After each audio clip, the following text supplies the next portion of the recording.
Boa noite, pessoal. Como estão? Tudo bem? Hoje mais uma live do Conaja, uma live especial com o nosso querido amigo Dr. Michel Possídio. Vamos falar sobre arbitragem e direito sucessório. Por sinal, nosso querido amigo Dr. Michel Possídio já chegou em nossa sala, já está presente. Vamos aqui convidá-lo para entrar. Atualmente, às 7 horas. Seja bem-vindo, meu amigo. Vamos ver se ele chega. Seja bem-vindo, Michel. E aí, Como Isidoro? é que está, meu amigo? Tudo em paz? Na boa. Que bom. Essa live está sendo muito esperada, viu? Vamos Muita lá. gente comentou lá no Instagram que seria disputa entre penal e civil. Já pensou? Isso não existe. A gente não está aqui para discutir isso, não. Pois é. Até porque civil é melhor do que penal. Deixa de coisa. Já começou errado a coisa. Não vamos É, tratar de é penal nem de igual, civil. é igual aquela história, rapaz. Doce de leite é melhor do que Nutella. Mas aqui é penal raiz e civil Nutella, então não tem conversa. Nunca foi.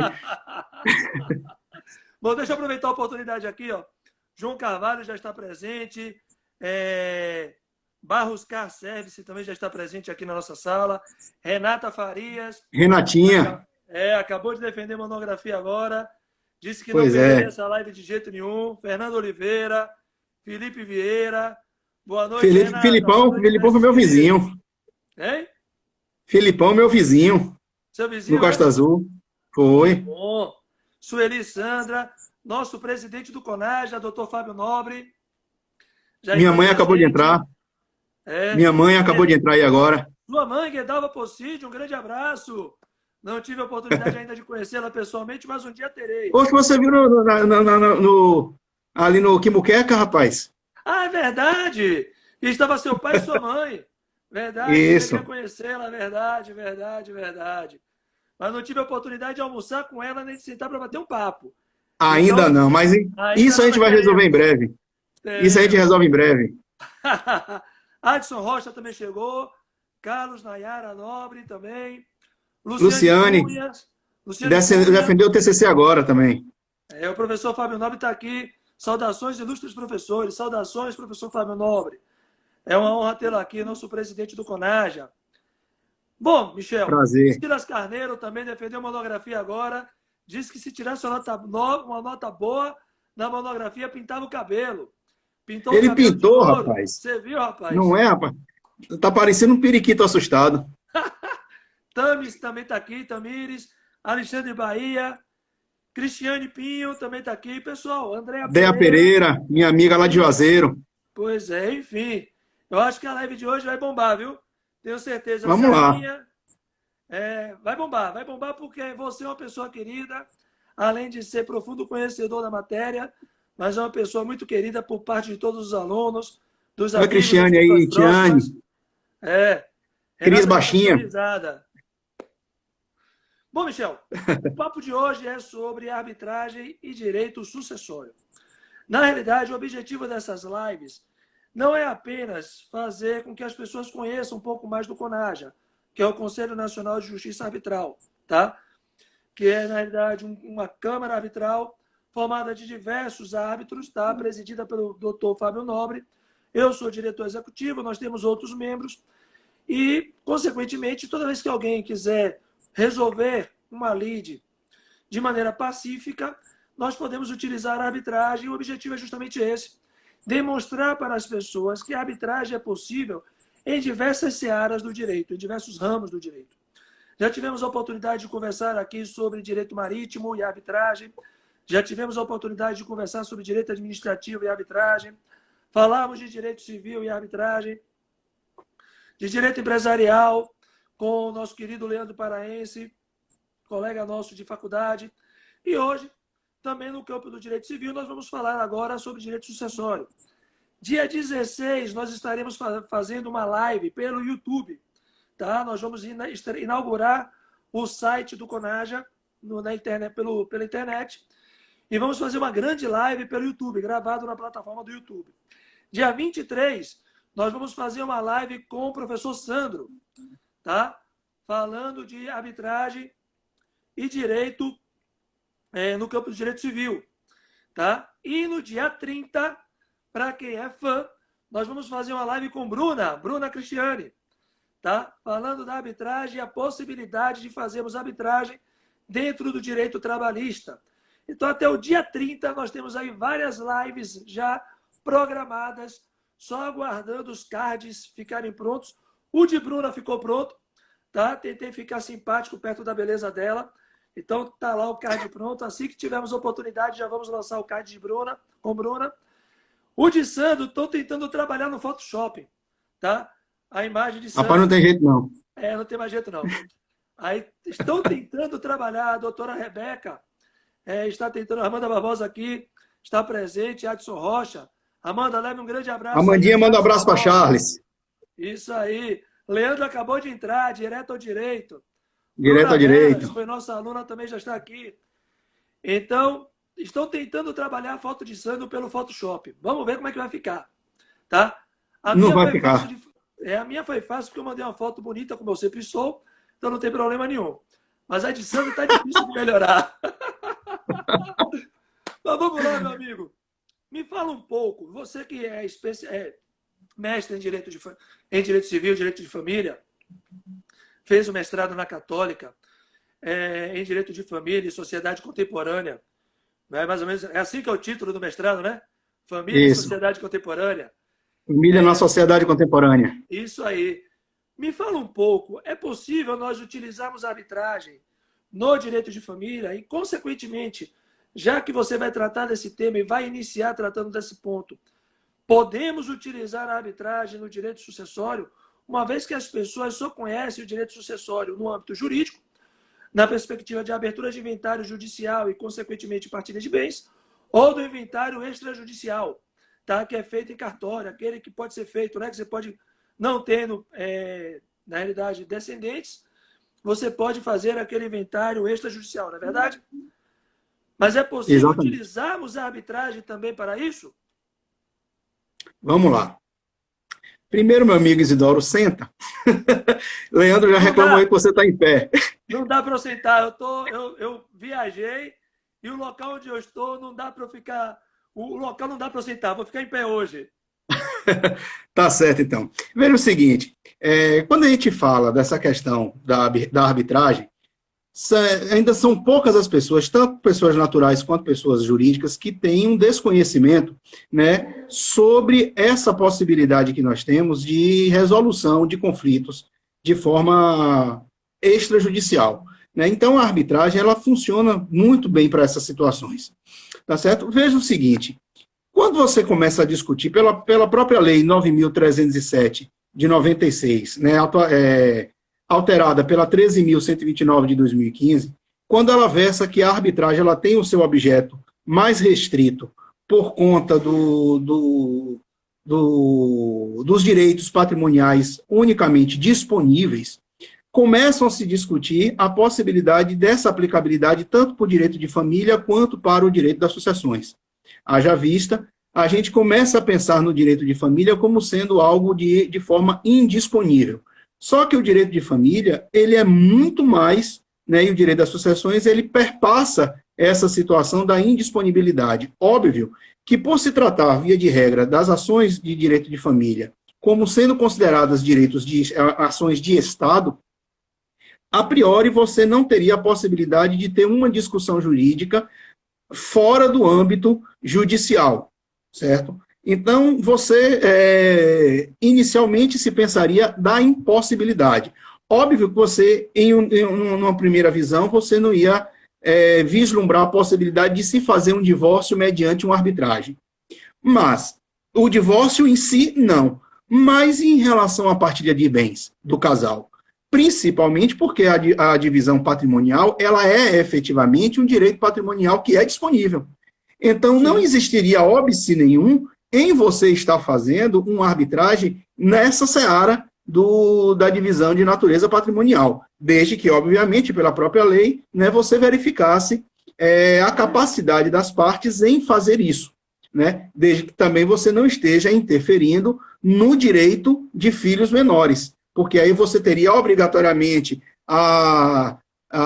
o Ministério Público funcionando como custos legis, né? Então isso teria que haver, inclusive, uma homologação judicial por conta desses direitos onde se envolve a figura dos menores. Você não discute guarda, você não vai discutir a questão da pensão alimentícia dos filhos. Agora, se você for pensar em relação a essa questão da disponibilidade do direito, nada, ao meu ver, eu não vejo nenhuma impossibilidade, inclusive de você estar utilizando da arbitragem como a discussão dos valores em relação à pensão alimentícia.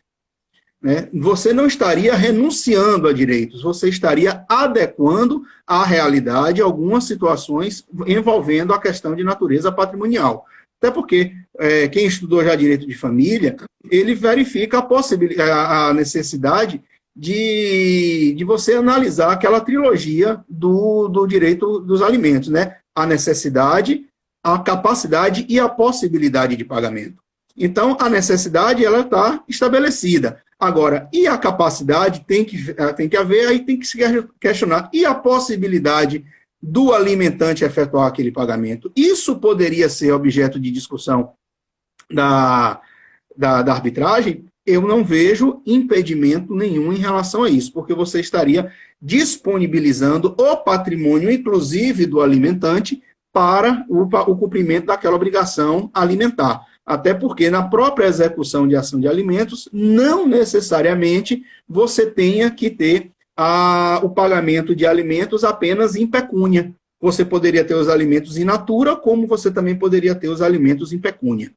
Né? Então, é possível você ter essa discussão dentro desse limite que foi estabelecido dentro da disponibilidade dos direitos. Né? Então, veja, aí pode-se questionar quando é que você poderia estabelecer dentro do direito de família a convenção de arbitragem. Né? Você quando faria isso? Aí, a depender da situação, você já poderia estar utilizando, né, ou da cláusula compromissória, né, que, grosso modo falando, ela funcionaria para uma discussão de uma situação, de uma divisão ou de uma discussão de um litígio futuro e incerto, né, grosso modo falando, e aí você poderia estar fazendo isso dentro do próprio pacto antinupcial, quando você estabeleceria o regime de bens no seu casamento. Então, é possível você estabelecer a cláusula compromissória dentro do pacto antinupcial. Não existe essa impossibilidade, porque o casal vai ser considerado plenamente capaz, né, são maiores, né, vão ser maiores. Óbvio que se você estiver falando de menores dentro da idade núbil, você teria assistência até dos seus pais em relação à feitura do pacto antinupcial. Mais uma vez, ele sendo considerado perfeitamente válido, não existe impedimento jurídico algum para você estabelecer essa cláusula compromissória lá. Ou você poderia também estar discutindo a questão do compromisso arbitral, né, quando você estiver numa discussão atualizada, de um litígio atualizado, ou ao estabelecer o final da relação jurídica, né? Aí você pode fazer isso já até na própria ação de divórcio, né? Ou por acordo dentro dos autos do próprio divórcio. Não existe problema nenhum você estar fazendo isso no trâmite de um processo, desde que as partes elas concordem com essa designação para que um árbitro venha a dirimir as dúvidas que vierem ou as discussões acerca dos direitos de natureza patrimonial que são disponíveis. Não há que se falar aqui, apenas abrindo parênteses, meu amigo, você discutir a arbitragem em relação aos direitos indisponíveis passíveis de transação. Também não cabe, porque isso nós temos aquela vedação da Lei 13.140, inclusive, que é a lei da mediação. Né? E o próprio artigo 3º da Lei 9.307 também estabelece essa limitação. Né? O próprio Código Civil também estabelece essa limitação, salvo engano, no artigo 800.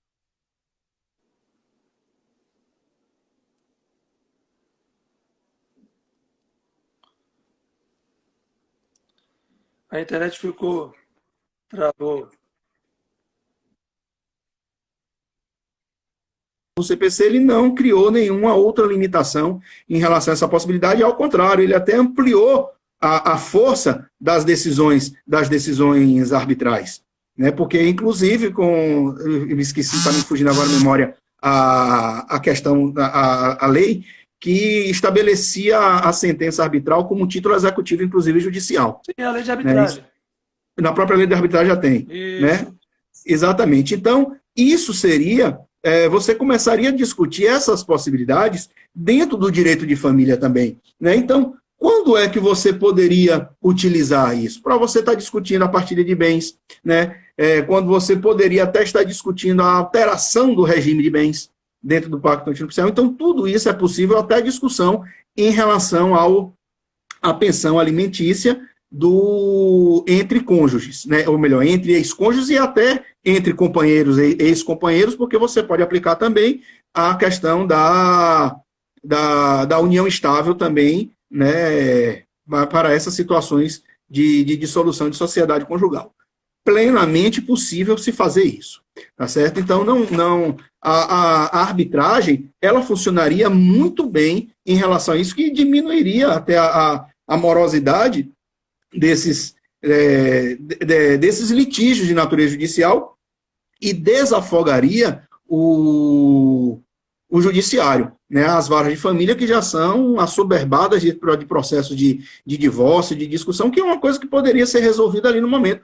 Tanto assim, a gente verifica isso, que o próprio CPC, o novo CPC, ele estabeleceu que as ações agora que você faz, elas devam passar primeiramente pela conciliação. Sim. Por que você precisaria, então, ir para o judiciário se você não estaria falando efetivamente ou diretamente com o juiz? Né? Já que você está discutindo ali na frente do conciliador, se você resolve ali, o juiz apenas vai fazer uma homologação. Mas se as pessoas passassem a ter o conhecimento e a ciência de que a sentença arbitral, ela funcionaria também como dando essa segurança jurídica, muitas das ações não precisariam chegar ao judiciário. Né? Até porque seriam decisões, inclusive, irrecorríveis por conta da cláusula compromissória da convenção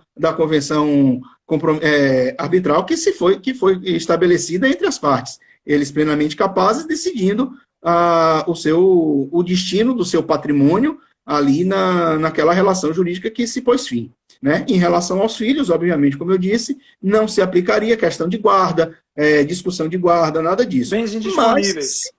Indisponíveis, mas ainda assim, exatamente, mas ainda assim, se você for pensar mais a fundo na matéria, poderia estar se discutindo também, até numa comissão, numa convenção de arbitragem, num compromisso arbitral, a discussão da guarda compartilhada ou da guarda alternada, porque se você ali não está estabelecendo nenhum prejuízo para o menor, porque você não estaria fazendo a restrição de direito parental, você estaria apenas adequando a realidade. Isso foi discutido em alguns temas de TCC, e um dos que nós vimos agora recentemente versava sobre isso, a questão da guarda compartilhada para evitar a alienação parental. E uma das perguntas que me foi autorizada a fazer para o grupo foi o seguinte: aí quando a alienação parental é recíproca, né? Tudo bem, nessa situação você teria que ter a interferência do juiz, porque você teria o Ministério Público ali, mas os pais, no exercício pleno do seu poder familiar, e ambos decidindo o direito dos filhos ali, a questão da visitação, não veria por que você não ter também a questão da arbitragem envolvendo-se nisso. Né? Seria uma questão muito mais célere, né? muito menos dispendiosa, né? Haveria a confidencialidade como princípio, né? Porque a arbitragem ela tem esse condão de conferir celeridade, de conferir economia processual, de conferir confidencialidade, a liberdade da escolha das partes até para o árbitro, né? Perfeito. Poderia ser até uma pessoa de conhecimento do casal, mas se não quisesse até uma pessoa completamente isenta, poderia buscar uma câmara arbitral também, né? E também a decisão seria uma decisão muito mais rápida, porque a gente vê pela própria lei que ela teria essa sentença que ser proferida dentro do prazo de 180 dias, 6 meses. Imagine você em 6 meses resolvendo todos os problemas que você supostamente teria. Você não precisaria aguardar 2, 3, 4, 5 anos com possibilidade de recurso, serventuário, né? Então ficaria uma situação muito mais fácil da gente resolver através da arbitragem, né? Meu amigo, você congelou sua imagem aí. Não sei se você está me ouvindo. Tá? Congelou, já voltou aqui. Tá certo? Agora, quando a gente começa a pensar também em relação agora ao direito das sucessões, aí a gente tem uma outra discussão que tem que ser analisada. Né? Antes de entrar em direito das sucessões, deixa eu aproveitar a oportunidade aqui para saudar algumas pessoas, Michel. Bruna entrou aqui na sala, disse que o tema é excelente, está aqui parabenizando, tá bom? Leandro acabou de dizer que essa foi uma das perguntas que você fez na banca dele, tá bom? Algumas pessoas estão aqui realmente dizendo que é verdade, principalmente que atuam na área de família, como a Amanda Barbosa, ok? E, consequentemente, colocando aqui o seu posicionamento, que é um posicionamento em relação a essa questão da alienação parental e em relação à questão de família, muito importante, muito interessante, até porque muitas pessoas não têm conhecimento disso.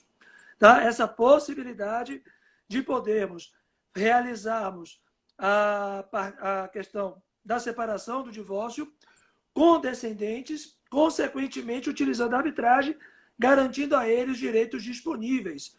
E no que tange aos direitos indisponíveis, esses não poderiam ser possíveis de abrir mão e, consequentemente, seriam garantidos até pela própria lei. Que um dos elementos importantes da arbitragem é que, quando as partes não puderem convencionar seu acordo, utiliza-se a lei para o complemento. Então, poderia também fazer a convenção do que fosse disponível e a lei do que fosse indisponível.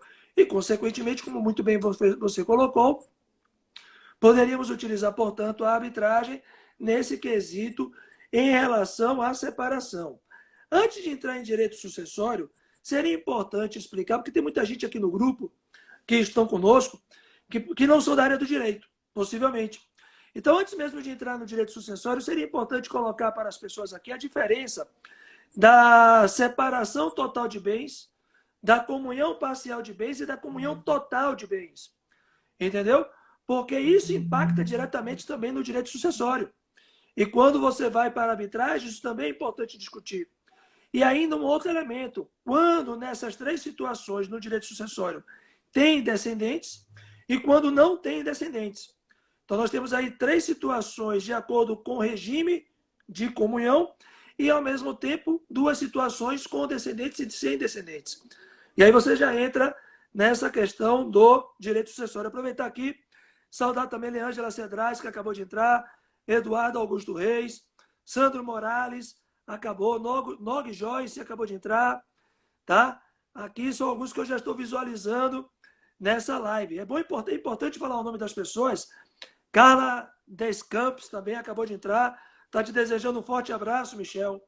Carla Descampos. Obrigado. Está bombando, viu? Ela foi minha aluna lá na Rui Barbosa. Isso. Tem muita gente presente. Isso mostra a sua força. Deixa eu lhe fazer uma pergunta. A câmera está na vertical ou na horizontal? A minha está na vertical agora.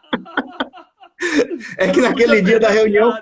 É que naquele dia da reunião eu estava pelo notebook, rapaz. Aí eu já estava... Mas hoje eu tirei a dúvida, para não correr esse risco, eu tirei a dúvida com o nosso aluno Márcio. Meu amigo, a live na Instagram, o celular é em pé ou é deitado? Em pé, professor. Que por sinal ele está aqui conosco também, Isidoro, fazendo pergunta se prova.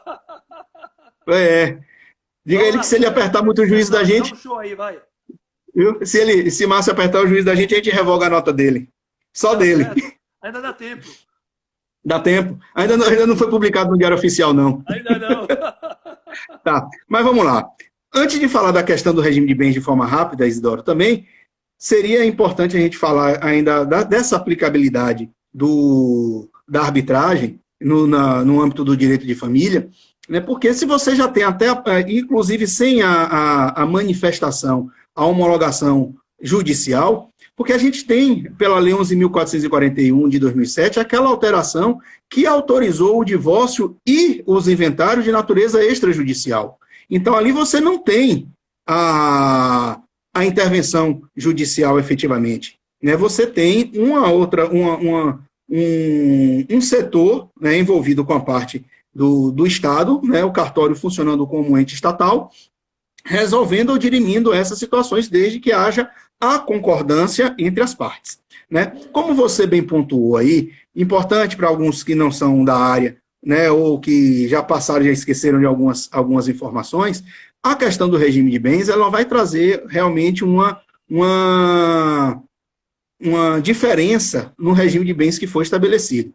O nosso sistema jurídico, né, o direito civil, o Código Civil, ele estabelece efetivamente, na verdade, 5 tipos de regime de bens para o casamento, né? Você tem os chamados regimes legais, que são o regime da separação obrigatória de bens, com base no artigo 1641, que estabelece 3 hipóteses das pessoas casarem por esse regime da separação obrigatória, que seriam as situações em que as pessoas, para casar, elas precisassem de suprimento judicial para o casamento, as pessoas maiores de 70 anos e as pessoas que infringissem as causas suspensivas do casamento estabelecidas no artigo 1523. Né? Então, essas pessoas, se tivessem, ainda que desejassem casar por outro regime de bens, no momento da habilitação do matrimônio, do casamento, ao verificar qualquer dessas circunstâncias, obrigatoriamente seria pelo regime da separação total de bens, que é a chamada separação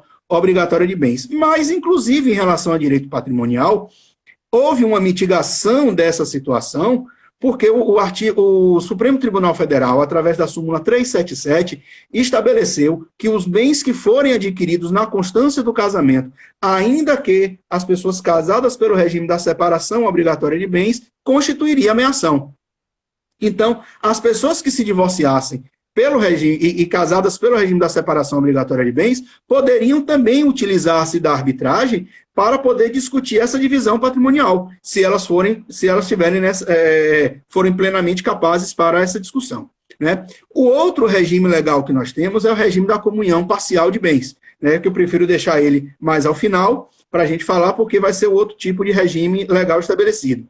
E entre esses regimes da separação obrigatória, que é legal, e o da comunhão parcial de bens, que é legal, nós temos os chamados regimes comunitários, né, que serão obrigatoriamente estabelecidos através do pacto antinupcial. E aí nós temos o regime da comunhão universal de bens, que vão, grosso modo falando, unir os bens que foram adquiridos antes do casamento e os bens que forem adquiridos na constância do casamento. Apenas a título didático, né, os bens que foram adquiridos antes do casamento são denominados de aprestos e os posteriores ao casamento denominados de aquestos. Então, no regime da comunhão universal, uniria tanto os aprestos quanto os aquestos, e aí você faria ameação em caso de dissolução da sociedade conjugal, né? Temos também o regime da separação convencional de bens, né, que aí está através do pacto antinupcial, já estabelece a regra de que o que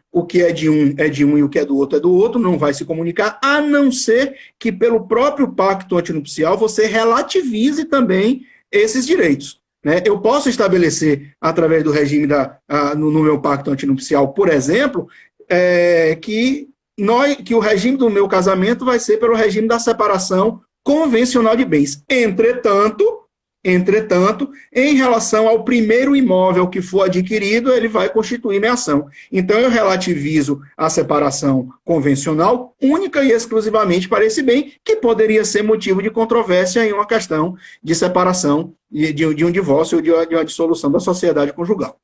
Nós temos também, através de pacto antinupcial, a possibilidade de estabelecer o chamado regime da participação final nos aquestos, né, que é um regime que foi estabelecido com o Código de 2002, no qual ele é um regime chamado de regime híbrido. Durante o matrimônio, na vigência efetiva do casamento, aplica-se o regime da separação convencional de bens, onde cada um dos cônjuges ele tem a administração própria dos bens que forem adquiridos.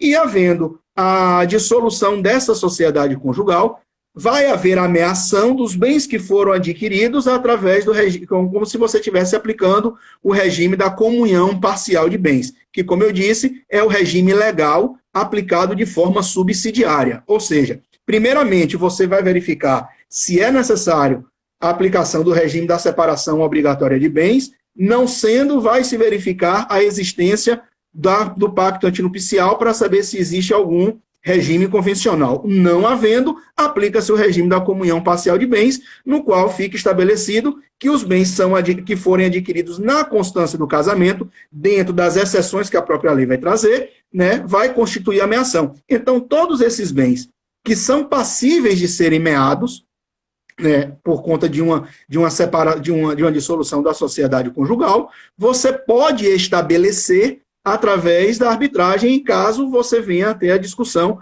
ou para que você efetivamente venha a discutir questão de valores dos bens que foram estabelecidos. Porque ali dentro desse regime você não está falando apenas de um imóvel, de um carro, você pode estar discutindo cotas de natureza societária do casal, entendeu? Bens que tenham um valor econômico apreciável de forma de uma forma maior, por exemplo, um tapete persa, obras de artes, quadros, pratarias. Então, tudo isso poderia ser discutido, né? Então, você não vai estar aqui utilizando da arbitragem, efetivamente, como também vai se discutir, né? Ainda que existam pessoas nesse sentido, que você vai ter aquela discussão, vamos dizer assim, aquela briguinha tupiniquim, você está discutindo por palito de fósforo, né? Eu tenho uma caixa de palito de fósforo com 10, 5 é meu e 5 é seu, ninguém está discutindo isso, né? Você está falando a questão do que vem a trazer patrimônio para o casal ou para os ex-cônjuges ou ex-companheiros, porque tudo aqui, gente, se aplica tanto para o casamento como para a união estável, né? Vamos deixar isso claro para a gente ficar sempre falando casamento e união estável. Vai se aplicar praticamente as mesmas regras. Para os dois, porque eles são primos, vamos dizer, muito próximos, tá certo? Agora, quando você fala nessa possibilidade, e como a gente sabe que o direito das sucessões ele vai ser decorrente do próprio direito de família, você estará discutindo efetivamente a possibilidade de, no direito das sucessões, você também aplicar a arbitragem. É possível? Existe uma discussão doutrinária dizendo, não pode, porque você não poderia estar estabelecendo isso através, inclusive, de testamento. Vamos devagar, não é bem assim. Sou de uma corrente que a gente pensa a possibilidade. E vou explicar já para vocês, né? Agora, óbvio que no direito da sucessão, o que é que você tem? Pelo princípio da CSNI, no momento em que existe o óbito da pessoa, automaticamente o patrimônio passa para os herdeiros, sejam eles legítimos, sejam eles testamentários. Né? E você vai estar discutindo ali a questão do legado também, que vai ser analisado dentro de um testamento e tudo mais. O que você não poderá estabelecer, em princípio, é, por exemplo, uma exclusão através de uma arbitragem do direito sucessório. Eu não posso, através da arbitragem, retirar um herdeiro, porque se eu quisesse fazer isso, eu teria que fazer mediante deserdação e dentro dos limites estabelecidos pela própria lei. Quando é que eu posso deserdar um ascendente? Quando é que eu posso deserdar um descendente? Né? Aí eu não posso utilizar da arbitragem para isso. Agora, se eu estiver respeitando a legítima, né, que é aquele patrimônio, aqueles 50% que são destinados obrigatoriamente para os chamados herdeiros necessários, que são eles, descendente, ascendente, cônjuge e hoje companheiro, né, então você não mexeria nesses 50% que seriam indisponíveis. Sim. Esses 50% seriam indisponíveis, mas e os demais 50%? Eu posso estar modificando, eu posso estar estabelecendo a possibilidade de discutir através da arbitragem aquela divisão patrimonial, por que não? Claro, perfeito. Se é patrimônio disponível. Né? Aí vem a historinha do seguinte, e se existir testamento? Eu posso, no meu testamento, eu fazer o meu testamento e estabelecer uma cláusula compromissória no testamento versando o direito de terceiros? Se você for analisar a letra fria da lei, né? Se você analisar a letra fria da lei, não. Porque eu não poderia estar estabelecendo isso para terceiras pessoas. Porque não existe parte envolvida no testamento. O testamento é meu. Ele é um negócio jurídico unilateral. E é uma expressão de vontade.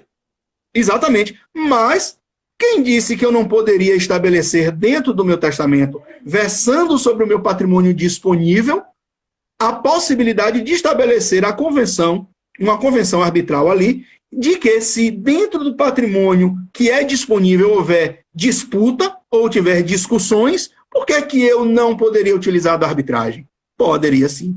Até porque, se você for pegar as disposições testamentárias estabelecidas no Código Civil, o artigo, salvo engano, 1908, deixa eu pegar aqui o artigo que eu deixei aqui anotado, 1899, que é uma das cláusulas mais importantes que nós temos de direito sucessório, que diz o seguinte, me permita dar uma leitura aqui no Código.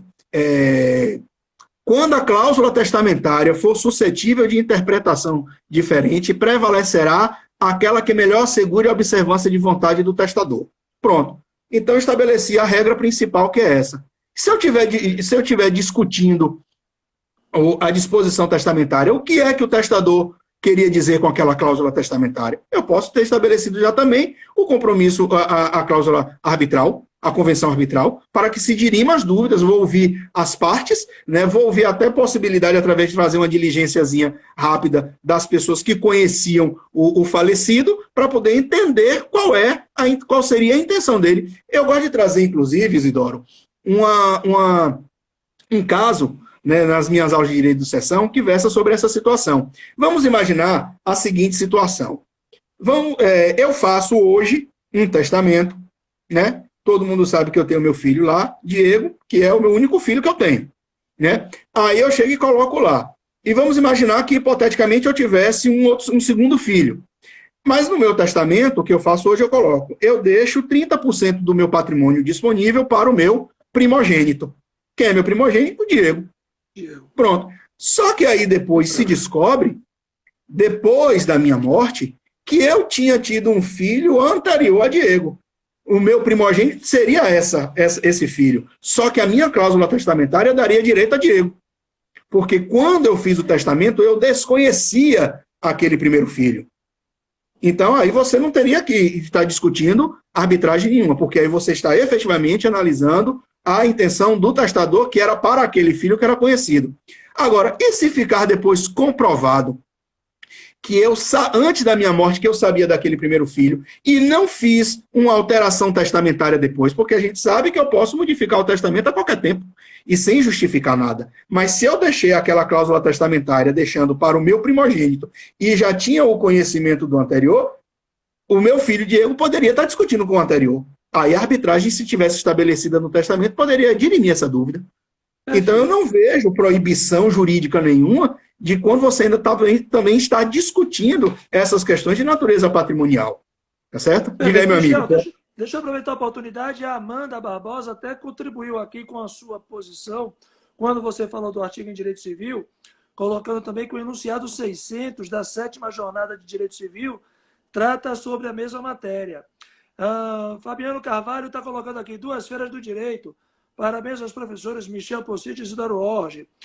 Tem uma pergunta aqui de um aluno, aproveitando já que você enveredou nesse caminho, antes de concluí-lo, porque faz parte ainda daquele primeiro ponto que você tratou sobre a questão de união estável, ele colocou aqui, quanto tempo após o fim da união estável a outra parte pode requerer pensão?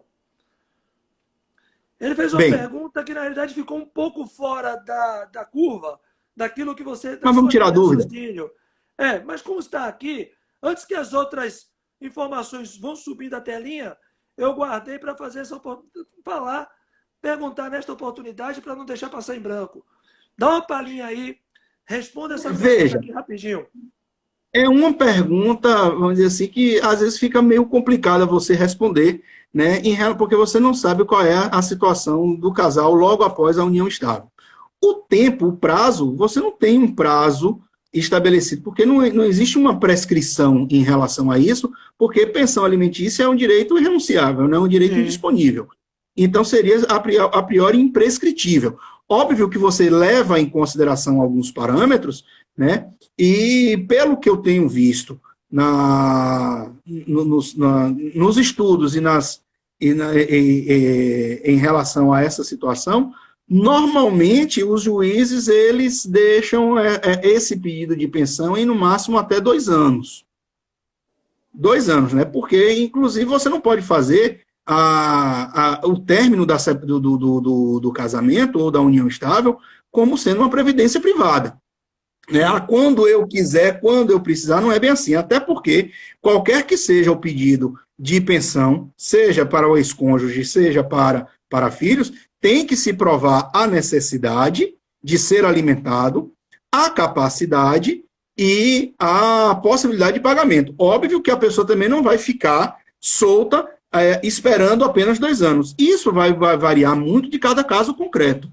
Né? Isso varia muito de cada caso concreto. Então, não existe essa questão específica de você só pode pedir em 6 meses, em 1 ano, 2 anos. Não é nada disso. Né? A gente coloca assim um limite de 2 anos porque são possibilidades que você pode estar discutindo isso. Entendeu? Então, especificamente, não tem um prazo, né, em relação a isso. Se você fosse aplicar até a regra da possibilidade de prestação alimentícia, né, de prescrição de prestação alimentícia, você teria lá também o artigo 206 do Código Civil, que estabelece, salvo engano, que você tem o período de que prescreve em até 2 anos a possibilidade de você pedir prestações alimentares. Né? Mas analisa-se essa prescrição em relação às que já são devidas. Certo? Fica respondido. Perfeito. Aqui perguntaram se essa live ficará gravada. Tá tão bom que as pessoas já estão perguntando se ficará gravada porque querem assistir em outras oportunidades. Vai sim, a Rebeca Nobre já colocou aqui que sim, ficará gravada no feed do Instagram do Conaja, ok? Então basta acessar lá o link, o @ Conaja Oficial, que está lá gravado. Tá bom? Michel, nós temos aí mais 15 minutinhos para concluir, porque para quem ministra aula como nós, 2h30 passa rápido. 3 horas também.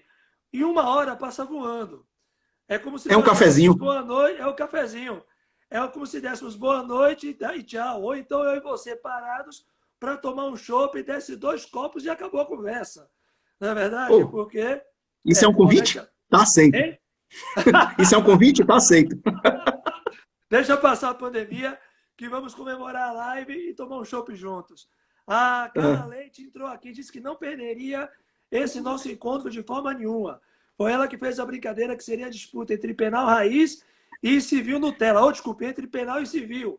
Tá? Então ela colocou aqui que boa noite, você que dará civil. Carla, isso aqui a gente vê depois com relação à grade de faculdade. Pois é. Renata está dizendo aqui que precisamos tomar um cafezinho. Você recebeu um convite para tomar um café também. Ó. Aceitamos, Renata. Eu e Michel aceitamos o cafezinho sim. Quando tivermos a oportunidade, passando a pandemia, vamos todos tomar um cafezinho e comemorarmos a formatura de vocês, né? Afinal de contas, você, Fabiano, Roberta, e tantos Fabiano outros. E Márcio já estão devendo a caixa de cerveja, né? Márcio. Estão devendo para a gente não só a caixa de cerveja, como também o encontro de confraternização da formatura, né? Passou a pandemia, não esqueça que estamos aqui presentes. Michel, em 10 minutinhos, vamos fechar aí então a questão de arbitragem e direito sucessório? Vamos.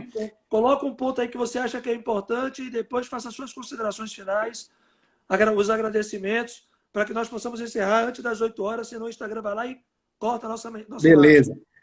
Tranquilo. Então, só para complementar um pouquinho, além dessa discussão no direito sucessório, dessa questão do patrimônio disponível, né, é possível também se utilizar da arbitragem quando você vem a discutir questões de valores referentes à antecipação da legítima.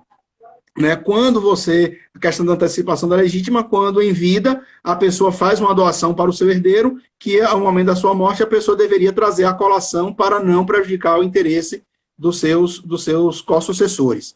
Né? Então você pode estar discutindo o valor da antecipação da legítima. É possível também saber quais os bens que se configuram ou não se configuram a antecipação da legítima, e já no curso do inventário também, caso o inventário esteja aberto, é possível também, né, você tratar das cotas que fazem parte para os herdeiros. Então, veja, Isidoro, é possível a gente também, tanto no direito de família quanto nas sucessões, é possível sim utilizar-se da arbitragem. Então as pessoas precisam tomar um conhecimento maior sobre isso, e aí eu digo, aí eu faço loas ao Conaja, porque você sempre está tá sempre se manifestando em relação a isso. Eu venho assistindo suas lives, assisti a live com o Leandro, achei muito interessante também, né? Tanto que quando eu fiz aquela sugestão, é possível fazer, você, vamos lá, a gente faz.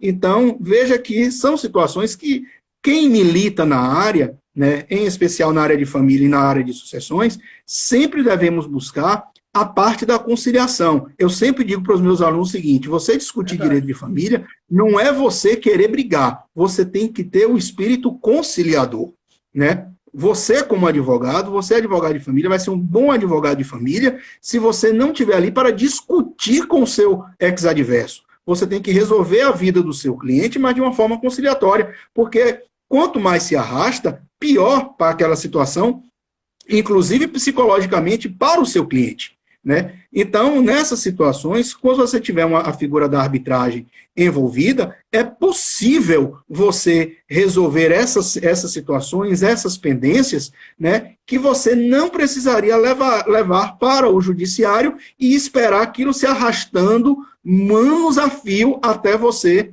né, estabelecer o direito, né, que às vezes nem é da forma com que as partes gostariam. Entendeu? Porque quando você estabelece a figura do árbitro, né, através da convenção arbitral, o que é que você vai fazer? Você tem a possibilidade até de indicar o árbitro ad hoc, a critério das partes. Então, eu estou me divorciando, pô, Isidoro é uma pessoa que eu conheço, uma pessoa que eu gosto, eu quero que ele seja o árbitro dessa situação aqui. Ele conhece você, falando com minha esposa, você conhece Isidoro, uma pessoa isenta, uma pessoa tranquila, que vá decidir essa situação. Então, para a gente evitar isso, por que não fazer? Então, a gente evitaria uma discussão judicial e um processo que iria se arrastar anos a fio, tá certo? Então, a gente precisa, sim, tomar conhecimento maior dessas fórmulas de resolução de litígios, né, alternativas à justiça, e acabar com aquele pensamento meio obtuso de que você só pode fazer as coisas através do juiz. Eu só tenho segurança jurídica se tiver o juiz ali. Ao contrário, se você for pensar, às vezes você não tem tanta segurança jurídica assim. Por quê? Porque você, na sentença dada pelo juiz, você tem a possibilidade de fazer recursos e tudo mais, e na sentença arbitral ali você já tem uma sentença definitiva, terminativa do litígio. E ainda tem uma vantagem, né? Porque na arbitragem, as partes podem ali encontrar a solução com a conciliação e a mediação do próprio árbitro. Diferente do poder judiciário, onde na sentença do juiz, muitas vezes será benéfica para um e, infelizmente, prejudicial para o outro. E aí é onde entra o recurso, aquele processo demorado, aquele encaminhamento lento e, consequentemente, muitas vezes até a descrença na própria justiça. O grande dilema é esse, porque quando você vai para o poder judiciário, a pessoa acaba ficando descrente. Poxa, para A foi bom, mas para mim foi ruim. Enquanto na arbitragem, as duas partes podem sempre sair ganhando, encontrando a melhor solução, o melhor acordo. Perfeito isso. Meu amigo Isidoro, então, encerrando aqui, meu amigo, a minha fala, a não sei que tem alguma dúvida que a galera queira tirar aí com a gente, estou aqui à disposição nesses últimos 10 minutinhos que faltam. É isso aí. Né? Então, eu agradeço, meu amigo, a oportunidade da gente estar conversando mais uma vez, né, de eu estar vendo essa careca brilhosa, né? Então, vou pegar as pimentas para fazer o molho. Sim, não esqueça, estão lá em casa guardadas. Vou levar mais daqui de onde eu estou. Hoje eu vim para o interior, tá? E aí eu quero até pedir desculpas à Bruna. Bruna hoje me convidou para assistir a live dela às 17 horas. Foi massa. Com o Sandro, que foi a primeira live. Mas eu estava Rapaz, Sandro pegou ela de calça curta, rapaz. Sandro inverteu o jogo. Foi. Sandro, ao invés de ela questionar Sandro que questionou ela que teve que contar a história dela. Ou seja, ela que contou a história de vida dela, na verdade? Pois é. E aí eu peço até desculpas à Bruna, porque ela me convidou para assistir, porque eu vou participar dessa live com ela agora no próximo dia 23, salvo engano, dia 23. E aí, às 17 horas. E aí ela pediu, assista a minha live e veja como é que ficam as perguntas. Só que eu estava em trânsito, estava na estrada, chuva para cair, muita chuva na estrada, muita chuva mesmo, trânsito carregado e sem sinal da internet. Mas, próximo Oi, Isidoro. E ainda tem gente, Oi. pessoal na faculdade, quem não conhece a gente ainda fica achando que a gente tem realmente problema. Quando eu invado sua aula e você fica falando do direito civil. Né? Gente, para que vocês que não sabem, Isidoro é um amigo de anos a fio. Né? Mais Nós de 15 anos. trabalhamos mais ou menos, a gente deu aula junto lá na Academia da Polícia Militar. Né? Isidoro depois foi meu coordenador lá em Camaçari, na FAMEC. Né? E depois a gente se encontrou na Universo, então essa amizade antiga, entendeu? Verdade. Não tem nada a ver, aqui não tem discussão de direito penal e direito civil, não. Agora que direito civil é melhor que penal, é. Olha, eu não posso. Hoje eu vou ser bola perdida, porque praticamente todo mundo que está presente foram seus alunos em direito civil e muitos estão atuando em direito civil. É aquela famosa frase: passa o curso todo de direito namorando com penal e acaba depois casando com civil quando sai da faculdade. E depois se divorciando com civil também. Pois Ou seja, esse é o problema, que se direito civil, com penal, direito civil às vezes dá um status libertatis. se casasse com penal, seria um casamento feliz, duradouro e eterno. Casou com civil, fica infeliz, pede separação. Mas isso só acontece em conto de fada, rapaz. Os felizes para sempre. Pois é. Ainda mais com o Shrek, né? A história do Shrek. Pois é. Pois é, meu amigo. Muitíssimo obrigado por ter aceito o convite. Não seria diferente e nem menos do que esperávamos um show que você sempre dá de conhecimento, de carisma, de alegria, de bom humor, tá? Você é o tipo de sujeito que não só enche a tela do celular, tá? Mas enche o coração. Não entendi, das Isidoro. pessoas. Não entendi, Isidoro. Eu tô sentado, rapaz. A barriga tá escondida. Mas enche o coração de todos nós, viu? É um amigo querido, é um cara que mora nos nossos corações, é aquela verdadeira pessoa que quando você está de mau humor, está meio chateado, você abre a porta e pergunta: e aí, o que está acontecendo? Algum problema? E já vem sempre com uma palavra amiga, com alguma piada, com um sorriso no rosto, com um abraço amigo de verdade e que sempre está ali bem-humorado. Não é difícil. Nesses quase 15 anos de amizade, porque foi desde 2006 que nos conhecemos, logo lá na Academia da Polícia Militar, em 2006, eu nunca lhe vi de mau humor, eu nunca lhe vi de cara fechada, eu nunca lhe vi triste. Por pior problema que você já tenha passado, até mesmo quando você está com seus problemas, você transforma o limão na limonada. Tá? Eu já presenciei algumas dificuldades que você passou, e é incrível a sua capacidade de regenerar-se desse processo difícil e transformar exatamente aquela dificuldade em algo bom e de um aprendizado para o resto da vida. Quero lhe agradecer. Valeu, meu amigo. E fazer um convite, Michel. Aproveitando a oportunidade, essa semana eu recebi uma demanda do presidente do CONAJA, que ele pretende formar um corpo de profissionais na área de arbitragem com expertise e com know-how. Tá? Então eu queria aqui ao vivo, tá, nesta live, fazer o convite a você, tá? Enquanto profissional, enquanto advogado, enquanto mestre em direito de família, fazer parte do CONAJA, fazer parte desse quadro, tá, de profissionais, tá bom? Foi uma solicitação do nosso presidente, Fábio Nobre, e eu aqui aproveito a oportunidade para lhe fazer esse convite aqui ao vivo. Tá? Meu amigo, convite aceito, vai ser uma honra. É uma honra, vai ser uma honra com vocês lá, viu? Pronto. Convite aceito, estamos aqui à disposição sempre. Então, professor, doutor Fábio Nobre, missão dada, missão cumprida. Já consegui capturar um feijão perdido para a nossa entidade. Doutor Fábio, obrigado pelo convite também, viu? Pois bem, meu amigo, eu quero agradecer a todos aqui, tá bom? Que estiveram presentes na live. E aqui eu vou citar algumas pessoas, tá bom?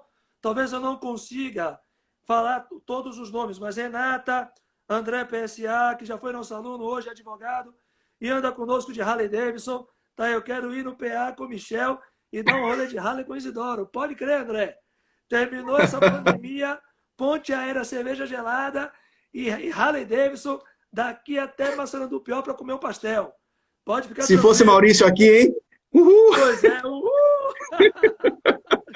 Ô, Amanda, muito obrigado pela presença e pelas intervenções e contribuições. Obrigado a presença de todos, né? O pessoal que assistiu aí, eu não vi, a gente falando aqui não vê os nomes passando, mas obrigado pela presença de vocês aqui. Vocês ilustram. Aos meus alunos que se formaram, foi uma honra ter trabalhado com vocês, ou que ainda estão trabalhando com a gente, podem ter certeza que a gente está junto e próximos semestres, vamos estar juntos novamente. Aproveitem, pode apertar, Isidoro. Pois é, pessoal. Muitíssimo obrigado pela presença de todos. Semana que vem, dia 16, a live vai ser pelo YouTube, com a estreia no nosso site. Meu compadre boneco. Lá. Oi? Meu compadre boneco subiu aí agora, André Wilson. Tem várias o padrinho Diego. Já. Daniel presente, Arnaud Napoleão, mas enfim. Dia 16, nós vamos fazer a live no YouTube, tá bom? Dia 23, vamos ter a live com o professor Sandro Souza.